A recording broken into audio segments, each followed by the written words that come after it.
എങ്ങനെയാണ് വെച്ചാൽ അവസാന ഘട്ടത്തിലേക്ക് ഒരുക്കങ്ങളാണ് അവിടെ വത്തിക്കാനിൽ നടക്കുന്നത് ഫ്രാൻസിസ് മാർപ്പാപ്പയുടെ ഒരു മൃതസംസ്കാര ശുശ്രൂഷയുമായി ബന്ധപ്പെട്ട്? ഇവിടെ ലോകം മൊത്തം ഇവിടെ ഒരുമിച്ച് കൂടിയിരിക്കുകയാണ്. കാരണം വളരെ പ്രഗത്ഭനായ ഒരു വ്യക്തിയാണ് നമുക്ക് നഷ്ടപ്പെട്ടിരിക്കുന്നത്. ഞാൻ കൃത്യമായിട്ട് ജോലി ചെയ്ത മാർപ്പാപ്പയുടെ കൂടെ ഇക്കോളജി ആൻഡ് ക്രിയേഷൻ സെക്ടറിന്റെ ഹെഡായിട്ടായിരുന്നു 2017 തൊട്ട്. അതായത് സൃഷ്ടി പരിപാലനത്തെ കുറിച്ച് നമുക്കറിയാം, കാലാവസ്ഥ വ്യതിയാനങ്ങൾ ഒത്തിരി പ്രശ്നങ്ങളോ നേരിടുന്നുണ്ട്. പക്ഷെ ഇതിൽ ശരിക്കും ഒരു ധാർമ്മിക ലീഡർഷിപ്പ് നേതൃത്വം കൊടുത്തത് മാർപ്പാപ്പയാണ്. ഞങ്ങളിപ്പോൾ ഞങ്ങളുടെ പ്രചോദിപ്പിച്ച ഡോക്യുമെന്റ് ആണ് ലൗദാത്തോ സി, അങ്ങേക്ക് സ്തുതിയായിരിക്കും, സൃഷ്ടി പരിപാലനത്തെ കുറിച്ച്. അതിൽ മാർപ്പാപ്പ ശരിക്കും ഒരു ലോകം അറിയപ്പെടുന്ന ഒരു നേതൃത്വമാണ് നൽകിയത്. Ban Ki Moon, UN secretary general, അദ്ദേഹം കാലാവധി കഴിഞ്ഞപ്പോൾ റോമിലെത്തി മാർപ്പാപ്പയെ കാണാനായിട്ട്. അപ്പൊ എനിക്ക് ആ കൂടെ മാർപ്പാപ്പ സംസാരിക്കാൻ പറ്റി. ബാൻ കി മൂൺ പറഞ്ഞത് 2015 Paris climate agreement was possible, അത് സാധ്യമാക്കിയത് മാർപ്പാപ്പയുടെ ലൗദാത്തോ സി എന്ന ഡോക്യുമെന്റ് ആണ്. അതിൽ നല്ലൊരു റെക്കഗ്നിഷൻ എനിക്ക് മാർപ്പാപ്പ കിട്ടാനില്ല. UN സെക്രട്ടറി ജനറൽ പറയുന്നു ലോകം പാരീസ് ക്ലൈമറ്റ് എഗ്രിമെന്റ് അംഗീകരിച്ചത് മാർപ്പാപ്പയുടെ കൺട്രിബ്യൂഷൻ കൊണ്ടാണ്. അപ്പൊ നമുക്ക് മാർപ്പാപ്പയ്ക്ക് വേണ്ടി നന്ദി പറയാം. ഇനി വരുന്ന മാർപ്പാപ്പയും സഭ മൊത്തവും സൃഷ്ടി പരിപാലനം, ദൈവത്തെ സൃഷ്ടിക്കായിട്ട് ഒരു കാര്യം ചോദിച്ചോട്ടെ, അച്ഛൻ ഇപ്പോൾ വത്തിക്കാനിലെ ഏത് ഡിക്കാസ്ട്രിയിലാണ് വർക്ക് ചെയ്യുന്നത്? അതുമായി ബന്ധപ്പെട്ട പ്രവർത്തനം? ഞാൻ വത്തിക്കാനിൽ ജോലി ചെയ്യുന്നത് ഡിക്കാസ്ട്രി ഇന്റഗ്രൽ ഹ്യൂമൻ ഡെവലപ്മെന്റ്. അതിലൊരു സെക്ഷനാണ് ഇക്കോളജി ആൻഡ് ക്രിയേഷൻ. അപ്പൊ ഞാൻ അതിന്റെ കോർഡിനേറ്റർ ആയിട്ട് ജോലി ചെയ്യുന്നു.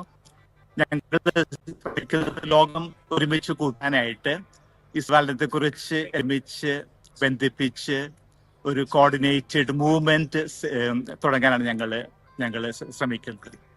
ഓക്കെ, ഈ ഫ്രാൻസിസ് മാർപ്പാപ്പയുടെ ഇടപെടൽ ഇപ്പോൾ അങ്ങ് പ്രവർത്തിക്കുന്ന ആ ഒരു ഡിക്കാസ്ട്രിയുമായി ബന്ധപ്പെട്ടൊക്കെ, അതുമായി ബന്ധപ്പെട്ടൊന്ന് പ്രതികരിക്കാമോ? ഫ്രാൻസിസ് മാർപ്പാപ്പ ആ ഡിക്കാസ്ട്രിയുമായി ബന്ധപ്പെട്ട പ്രവർത്തനങ്ങളിൽ ഇടപെടൽ.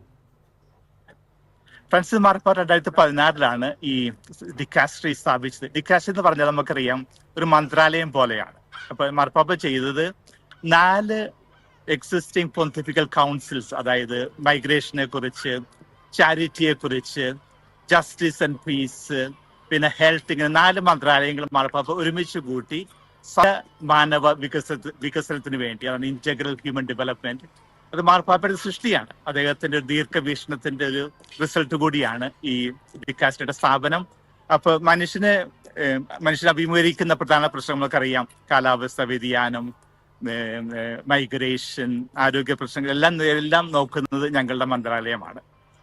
തീർച്ചയായിട്ടും ഫ്രാൻസിസ് മാർപ്പാപ്പ ഏറെ ആഗ്രഹിച്ചിരുന്നു ലൗദാത്തോ സി എന്ന് പറയുന്ന ചാക്രിക ലേഖനത്തിലൂടെയൊക്കെ പ്രകൃതി സംരക്ഷണവുമായി ബന്ധപ്പെട്ട് ഒരുപാട് പ്രാധാന്യം ഫ്രാൻസിസ് മാർപ്പാപ്പ കൊടുത്തിരുന്നു. ലോകം മുഴുവനും ഫ്രാൻസിസ് മാർപ്പാപ്പയുടെ ചാക്രിക ലേഖനവുമായി ബന്ധപ്പെട്ടൊക്കെ പഠനങ്ങൾ നടത്തിയിരുന്നു ലൗദാത്തോ സി. അതൊരു ഭൂമി ഒരു പൊതുഭവനമായിട്ട് തന്നെ. ഇനി ഫ്രാൻസിസ് മാർപ്പാപ്പയുടെ വിയോഗം, അച്ഛനെ കേൾക്കാമല്ലോ, ഫ്രാൻസിസ് മാർപ്പാപ്പയുടെ ഈ വിയോഗത്തെ തുടർന്ന് എങ്ങനെയാണ് ഈ ഒരു കാര്യങ്ങളിലെല്ലാം, കാരണം ഈ ഒരു പ്രകൃതി വിഭവങ്ങളുമായി അല്ലെങ്കിൽ പ്രകൃതിയെ ഒരു ദൈവാരാധന പോലെ തന്നെ പ്രകൃതിയെ സംരക്ഷിക്കുക എന്നുള്ളത് കാണണം എന്നൊരു പ്രാധാന്യം, ഇതെല്ലാം ഇനി എങ്ങനെയായിരിക്കും വത്തിക്കാനിൽ തുടർന്നും അതുമായി ബന്ധപ്പെട്ടുള്ള പ്രവർത്തനങ്ങളൊക്കെ?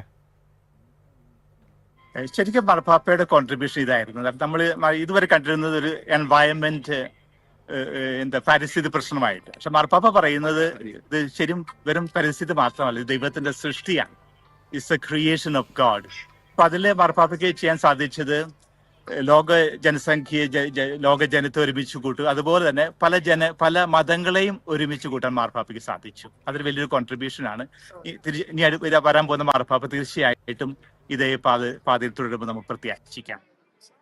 ഫ്രാൻസിസ് മാർപ്പാപ്പയുമായുള്ള എന്തെങ്കിലും വ്യക്തിപരമായ ഒരു അനുഭവം, വ്യക്തിപരമായിട്ട് ഫ്രാൻസിസ് മാർപ്പാപ്പയുമായി ബന്ധപ്പെട്ട എന്തെങ്കിലും അനുഭവങ്ങൾ അച്ഛനൊന്ന് ഷെയർ ചെയ്യാനുണ്ടോ?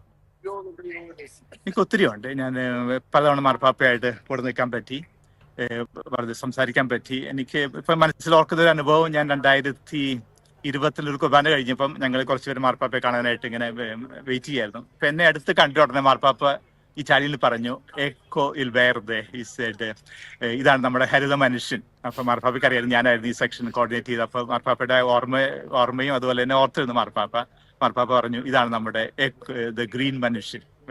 വത്തിക്കാന് വേണ്ടി ഈ മാർപ്പാപ്പയുടെ ഈ കർമ്മ മേഖലയിൽ മാർപ്പാപ്പയായിട്ട് സഹകരിക്കുന്ന വ്യക്തി ഒരു വലിയൊരു അംഗീകാരമായിട്ട് എനിക്ക് തോന്നി. ദൈവത്തിന്റെ അനുഗ്രഹം. തീർച്ചയായിട്ടും അത് വലിയൊരു അംഗീകാരം തന്നെയാണ്. ഒരു മലയാളി വൈദികനോട് ഫ്രാൻസിസ് മാർപ്പാപ്പ ഒരു ഹരിത മനുഷ്യൻ എന്ന് പറയുന്നെങ്കിൽ എനിക്കൊന്ന് ഫ്രാൻസിസ് മാർപ്പാപ്പ അത്രമാത്രം ഇഷ്ടപ്പെട്ട ഒരു മേഖലയിൽ പ്രവർത്തിക്കുന്നു. അതുമായി ബന്ധപ്പെട്ട് ഫ്രാൻസിസ് മാർപ്പാപ്പ ആ ഒരു പേഴ്സണലായിട്ട് അച്ഛനെ കണ്ടതും ആ ഒരു വാക്ക് പറഞ്ഞതും അത് വലിയൊരു അംഗീകാരമാണ്. എന്തായാലും വെച്ചാൽ ഇനിയുള്ള സംസ്കാര ശുശ്രൂഷയുമായി ബന്ധപ്പെട്ടുള്ള ചടങ്ങുകളിൽ അച്ഛൻ പങ്കെടുക്കുന്നുണ്ടോ? എങ്ങനെയാണ് അതുമായി ബന്ധപ്പെട്ടുള്ളത്? ഞാനിപ്പോ വന്നിരിക്കുന്നത് ഇവിടുത്തെ കുർബാനയിൽ പങ്കെടുക്കാനാണ്. ഞങ്ങൾ കുറച്ച് നേരത്തെ എത്തി, രാവിലെ 5 മണിക്ക് എഴുന്നേറ്റ് പോകുന്നതാണ്. കാരണം ഇവിടെ വലിയൊരു ജനാവലിയാണ് ഒരുമിച്ച് കൂടിയിരിക്കുന്നത്. ലോകം മുഴുവൻ മാർപ്പാപ്പയ്ക്ക് പ്രാർത്ഥിക്കുകയാണ്. നമുക്കും അതിൽ പങ്കുചേരാം. Thank you so very much. Okay thank you അച്ഛാ, താങ്ക് യു.